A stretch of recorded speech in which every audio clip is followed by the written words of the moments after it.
Shalom, everyone, and welcome. This is Nava. Today, I am going to be talking about humility. And my proof text is going to be found in Genesis 26:18 about Isaac reopening the wells that his father Abraham had dug. Now, we all, talk about humility. And in our faith, we talk a lot about humility. Many of us endeavor to understand what humility is, how to define humility. Yet, humility is a characteristic of our Messiah. And as we stand face to face with Him on a moment by moment basis, as we continue to just desire Him and to walk with Him, those attributes that are His begin to be ours, and humility being one of them. It is not a shortcut. It is not something that we can put on because we have our own agenda. The Father knows, He sees, and He is not one to dispense of His graces, of His character to those that are not worthy. So humility and all of the attributes of the Spirit are for those true seekers, to the remnant. Okay, so let's go to Genesis chapter 26, verse 18, and it says, I'm reading from the scriptures. And Yitzhak dug again the wells of water which they had dug in the days of Abraham his father. For the Philistines had stopped them up after the death of Abraham, and he called them by the names which his father had called them. So Isaac, as we said, Isaac reopened the wells that Abraham originally dug, and he followed in his father Abraham's footsteps by digging his own wells. He dug wells to keep his father's vision alive. And in doing so, he also ensured that Abraham's vision was real. It had roots. It would survive. That's what Isaac purposed to do in his heart. So Isaac represents an inward journey involving humility, self-sacrifice, and also silent sacrifice. It takes great humility to focus your life on striking roots for a great idea that has been innovated by someone else. That humility is heroic.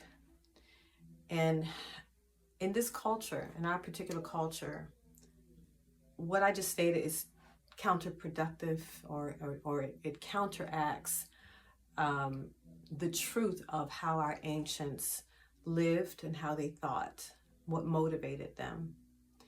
It's all about doing you. It's all about self. It's all about looking out for number one. And then we wonder why our culture, and I'm speaking to those who are within the remnant of Israel, not the world. Shaul says that we're to judge those within. So this is who I am addressing. We wonder why there is no depth of true character, first and foremost, within ourselves. We wonder why our relationships are not thriving according to the biblical model. We wonder why our relationship with the Messiah is not as it should be. It's because of self. It's because of pride. It's because of a lack of humility. Humility must be dealt with. Humility. It's a lack of humility. Pride must be dealt with. Pride must be dealt with. Pride is an enemy to self It is an enemy to who we are spiritually. It's an enemy to everything that has to do with Elohim and his kingdom. And it must be addressed. It cannot continue to be treated as a friend. It can no longer be treated as something that's not invasive and something that is not an enemy. It must be dealt with if we're going to survive, and especially those of us who are the remnant. We must see this enemy and deal with it accordingly. So, in a society immersed in individualism, focused on the self and permeated with idealizing the extrovert, we do well at times to emulate Isaac's humility and value the quiet hero. When we dig wells, we turn inward to reveal that which is hidden. When we tap into our deepest meaning, our inner strengths, and significant value, we can create the type of legacy that we would want to survive us. So, greatness and humility are not incompatible. They complement one another. The greater the man, the greater the woman, the more humble he and she are expected to be and is likely to be. The Torah, say the rabbis, is compared to water. For just as water only runs downhill, never uphill, the words of Elohim, the words of Hashem, can only be heard in a humble heart. Moralists are aware that any conscious attempts to attain to humility is always self-defeating, and that pride can masquerade as humility. Also, I will reference Isaiah 40, verse 8.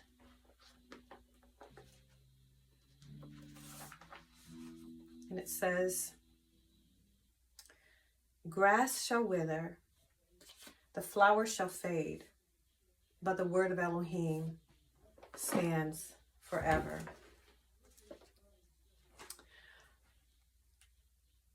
So prophetically, this has everything to do with Yeshua HaMashiach and his work. It's all about Yeshua. It's all about his work. It's all about his kingdom.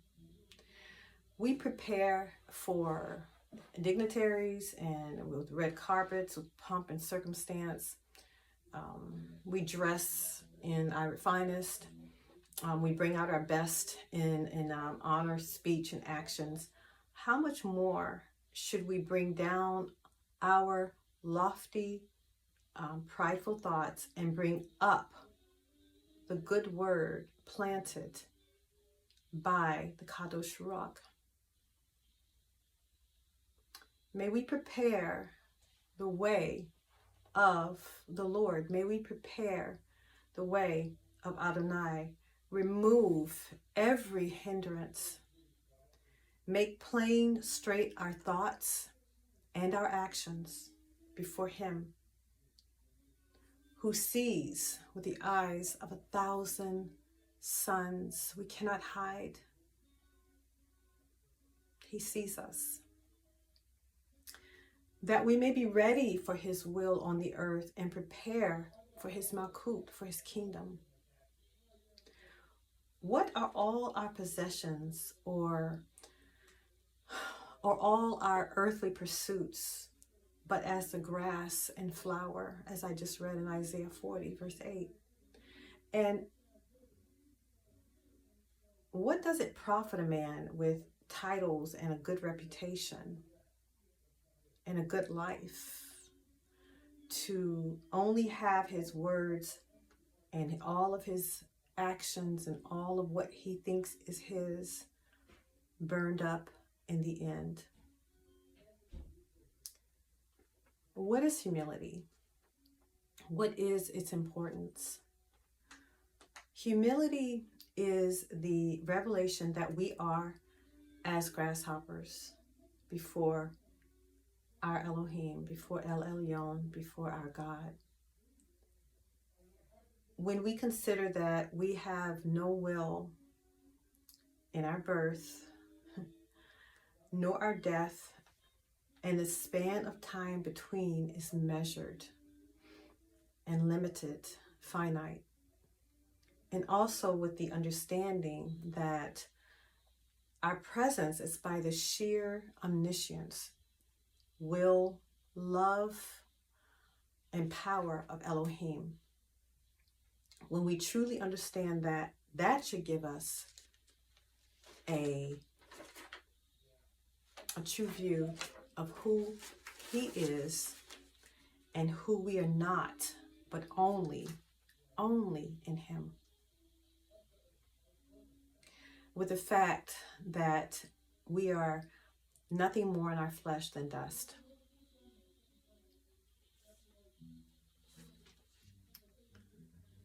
So, again, what is humility? Humility is the very essence of wisdom. Socrates said that all I know is that I know nothing. Very, very wise statement. All I know is that I know nothing. And in several books in the Brit Hadasha, specifically 2 Corinthians 8:2 and 1 Corinthians 13, it says that we know in part, but when the perfect comes, the partial will pass. Now I know partly, then I will know fully, just as the Father has fully known me. All of our knowledge as Father's people are common grace of observation and an inspired diagnosis of reality. Do we now have the truth, all of it? Has Elohim no further light to break forth from his word? It's important to affirm what has been revealed to and work toward a consistent living out of it. Yet, does the challenge in this mystery of the truth of the written Torah promote and produce humility within? That is the question. Humility keeps us teachable. It removes the tendency to be arrogant and contentious. It undermines our desire to be right. So,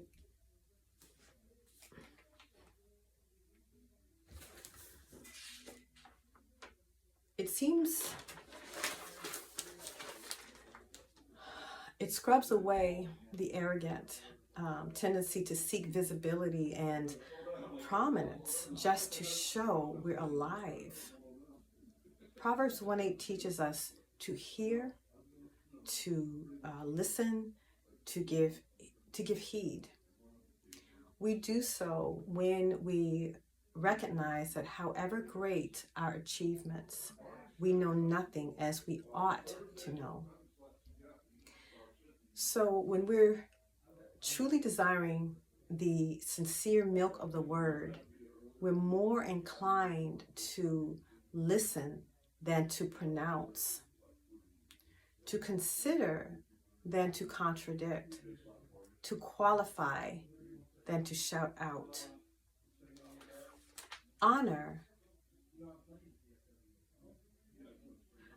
Here is the exhortation to listen and obey. To hear means to listen and obey. Listen, don't talk. Don't think you have to express yourselves at every point, to give an opinion on every matter, to offer advice in every circumstance. So let's read Proverbs 17, 27 and 28 for further understanding on this. Proverbs 17, 27 and 28 says, "He who has knowledge spares his words, and a man of understanding is cool of spirit. Even a fool keeping silence is regarded as wise, as understanding when he closes his lips." So why is this? Why? Because he's wise enough to understand that he doesn't know it all. It's humble to let your words be few. Pride is self-indulgence born from a sense of insecurity. Presumption is very dangerous. It's an overstepping of proper bounds, forwardness. A person who shows little respect for others by doing things they have no right to do. In the Hebrew, there's a Hebrew word, rum, which means to be high, exalted, to rise. Our presumptuous spirits is a mountain within that must be lowered. So again, in Proverbs 17, 27 and 28, there's a tendency for the young, both biologically and spiritually, toward pride and arrogance. Presumption, it is a mark of immaturity. We're taught in 1 Corinthians 14:20 to be infants concerning evil, but in our thinking to be mature. The Corinthians' problem wasn't so much what they knew or didn't know, but what they did with their knowledge, with what it did to them. They became smug and very self-satisfied. Very, very dangerous place to be. It's the nature of the immature to think one knows more than one really does. And pride, we don't like to admit ignorance or own up to sin because we don't want the depth of weakness to be known. We're afraid to see ourselves for what we truly are. We lock ourselves into a prison of pride, in essence, and we pretend to be something we're not or deny what others clearly see.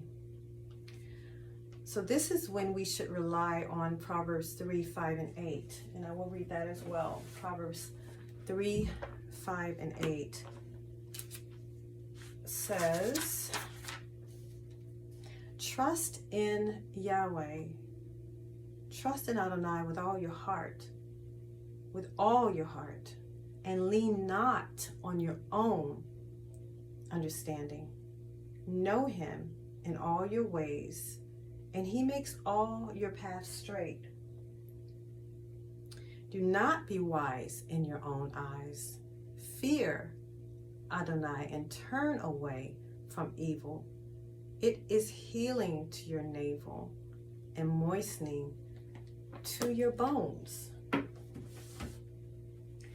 So relying on the Father, relying on Abba rather than on the image we project is an act of wise humility.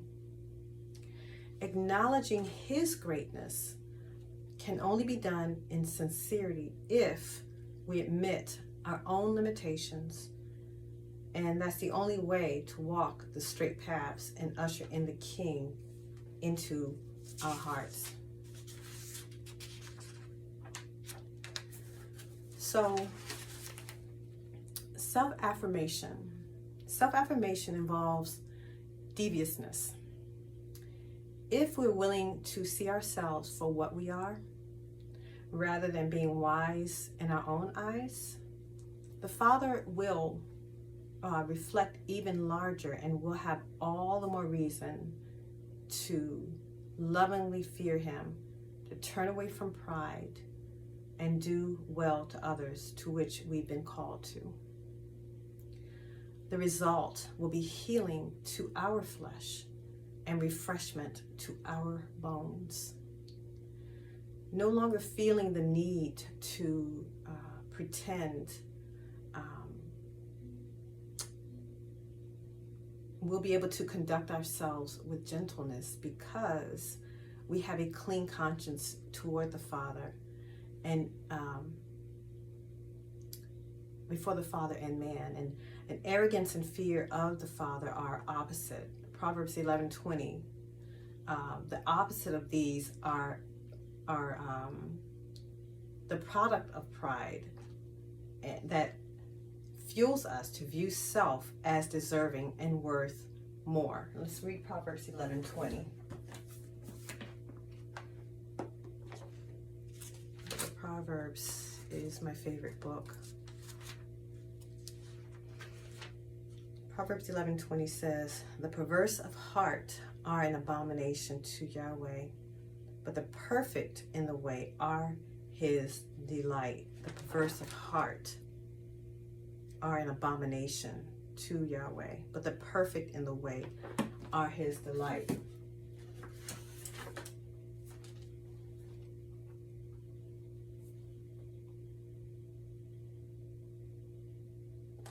We know that is very much the opposite of humility. So we sacrifice truth to serve our interests because we consider our interests more valuable than truth, our lives more than the honor of the Father. We sacrifice the welfare, we sacrifice the honor of others for the sake of our truth, and make believe is the truth of Elohim, a very, very dangerous, very deceptive place to be. The truth is, there is no security in pride. Our homes can't protect us, as we read in Proverbs 15:25. The Father protects the weak. He defends the vulnerable. And if you recognize, if you accept, if you admit vulnerability, then the Father will protect you. But if you insist on laying claim to strengths that you don't have, you have no grounds to expect his protection. Proverbs 16:19 and 20. Let's read that. Proverbs 16:19 and 20 says,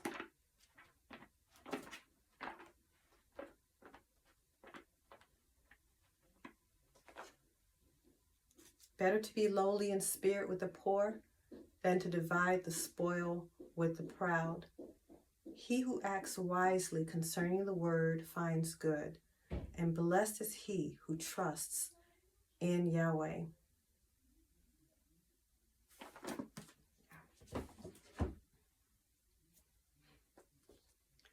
So,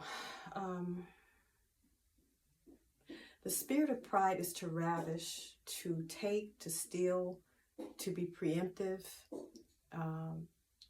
towards others, to humiliate, to suppress, to be haughty of spirit. We should prefer to be of a lowly spirit, even if it means being with the poor, rather than divide the spoil with the proud. Because we'll have Elohim on our side, rather than tearing down our own houses. Versus before destruction, a man's heart is haughty, but humility comes before honor. And again, according to Proverbs 18:12, according to Proverbs 29:23, one's pride will bring him low, but he who is lowly in spirit will obtain honor. So these exhortations are very helpful and relevant to us all. We all should focus more on being instead of seeming to be.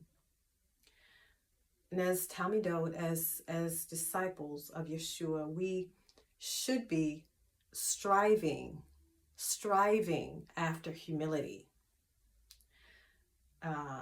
the courage to admit what we are, and the hunger to be, in fact, better than we appear to be. And that is all I have for today. As always, I hope that this teaching to you sisters was elevating, that it was cleansing. It's something that you know that you can build your life upon. The days are short and they're evil, and we must be about our Father's work. But the only way we're going to be about our Father's work is if our hands are untied and our feet are untied from the ways of this world. And when we're talking about pride and all of those types of attributes, sinful attributes, those are the very elements that keep us grounded to this world. And continuing to hold on to those things, we will not see the kingdom. No matter who we hang around with, if we're hanging around the righteous, if we're eating clean foods, if we're doing all the things, but our hearts and our tongues deny true intimacy with Messiah, he will say that he never knew us. So please allow the words that have been spoken to pierce your heart, to really meditate on these words. Play and replay this video. Share it with your friends and your family, and pray that the words spoken will be the true heartbeat of your life and of your relationship with our Master, Yeshua, as well as with his people. Shalom.